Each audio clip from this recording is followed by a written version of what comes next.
The use of spawning mop to breed goldfish and koi. Is it necessary? Stay tuned.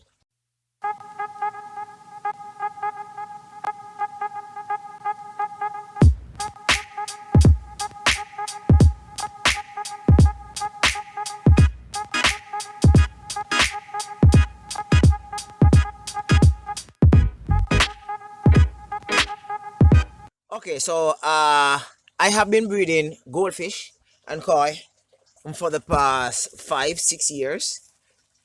This is uh January, yeah, 2022, and we are heading into a period where there will be like a decrease in temperature. Yes, Jamaica receives um cool air from North America and warm air from off the coast of the Cape Verde Island, thus creating sometimes uh what you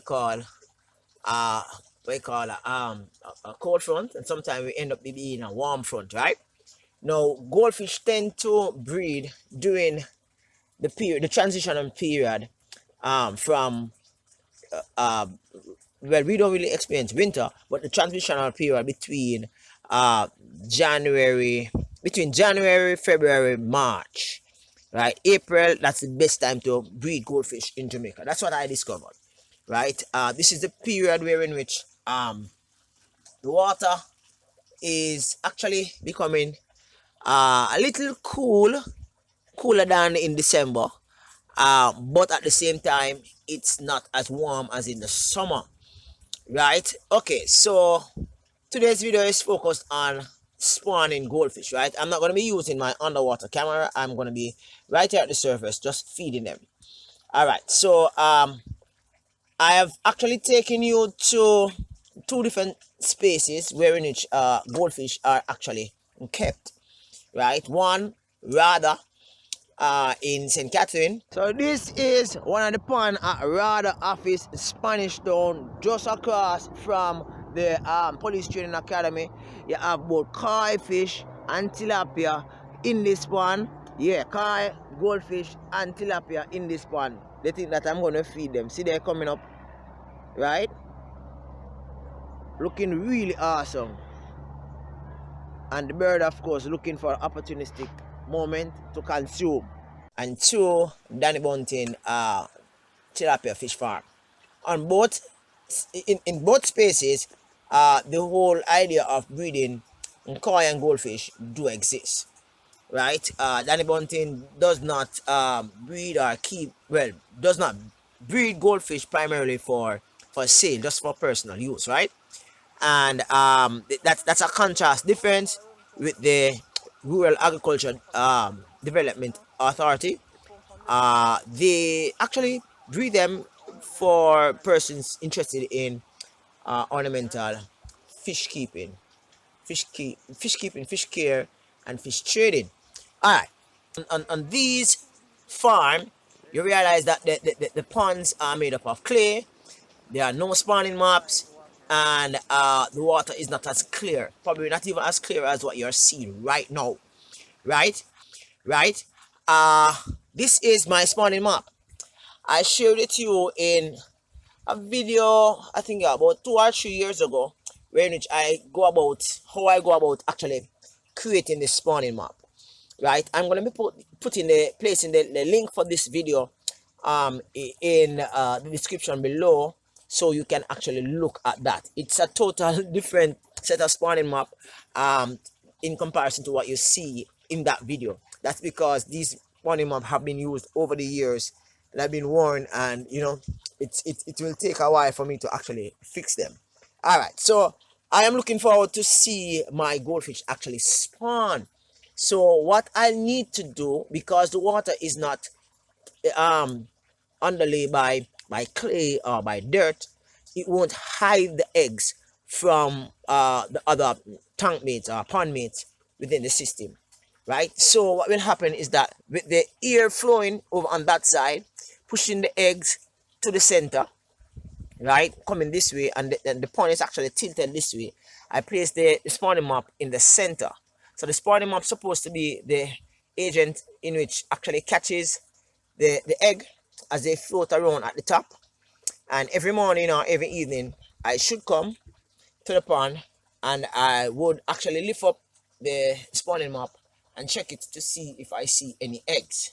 Now, if I do see any eggs, what I would do, I would actually remove the entire spawning map and place it into a container where with sterile water, clean water that is, right? And you know, just wait for the few days, usually between 5 and 7 days, for the eggs to hatch and the fries to come to fruition, right? Now, if these fries actually stay within the pond, within this pond, I know for a fact that the tank mates will consume them, and I won't even see not even one.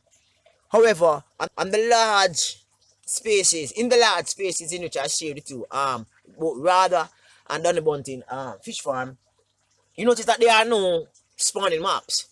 And the reason for the fact that there are no spawning map is because the space is so large, the water is what you say, brown or green. Um, it is being aerated because water is actually going in and out, right? So oxygenation of the water space is no problem. The camouflaging of the eggs and the fries within the water space is excellent in actually helping the babies to actually come to fruition. Now, the essence of this share is just to share with you that the larger the pond is, the less need it is, the less need you have for spawning mops. Spawning mops are usually used in small setup like mine, so as to ensure that you get maximum you get maximum harvesting when it comes down to goldfish breeding, right? So I will actually take out the entire spawning hastily map. Sometimes I end up even cutting because it's just tightened too much, and I do not want any of the eggs to either fall off or the tank mates to actually try to consume it, right? So I realized a few days ago that some of my goldfish, my female goldfish, are looking really huge at the abdomen, what you call it, the belly, as if they have quite a number of eggs. So as a result of that, I placed my spawning map in it. I know I shared that I was not interested in breeding and keeping goldfish, but person still keeping asking me for goldfish, so I just have to have a little bit, not much, just for my original customers who would actually want this type of fish to purchase. I am primarily focused on boomer cichlid. So in a nutshell, to sum up this share, I share with you the fact that spawning maps are not necessary for large spaces. Spawning maps are usually used for when I say spawning maps, I mean artificial spawning maps, because you have spawning map, you can use plants. Well, the plants within a pond can be the spawning map, the floating plants, and the roots. The egg would actually be attached to the roots, and after a while the fries will actually stay between the roots until it reach a certain size before it actually swims out into the open, right? Actually trying to preserve itself from being eaten. It is hoped that this share was of value to you. As I said before, I placed the link for the share on the spawning map in the areas below, in the description area below. Thank you very much for stopping by. Have a wonderful day. This video was fun for me because it bring back several nostalgic memories with regard to breeding and keeping goldfish. Bye bye for now. Peace out.